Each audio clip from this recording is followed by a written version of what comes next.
Avant, étudier en Angleterre c'était simple et abordable. Mais depuis le Brexit, c'est devenu un véritable parcours du combattant. Comment en est-on arrivé là? On vous explique. En seulement 3 ans, l'Angleterre a connu une baisse de 37% des étudiants, et pour les Français, c'est moins 26%. Le problème principal, les frais de scolarité ont explosé. Avant le Brexit, les étudiants européens payaient le même prix que les Britanniques.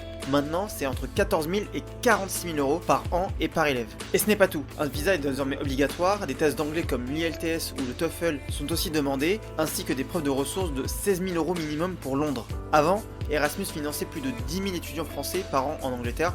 Aujourd'hui, elle en finance seulement 1857, soit une baisse de 82%. Même s'il est possible de bénéficier de bourses Erasmus pour financer l'année, premièrement elles restent limitées et elles sont loin de couvrir tous les frais de scolarité ainsi que les frais liés au coût de la vie. Alors, quelles sont les alternatives? Premièrement, l'Irlande qui est un pays 100% anglophone et qui est toujours dans l'Union Européenne. Deuxièmement, les Pays-Bas qui comprend un large éventail de programmes avec plus de 2000 programmes en anglais. Et troisièmement, les pays nordiques où certaines formations sont totalement gratuites.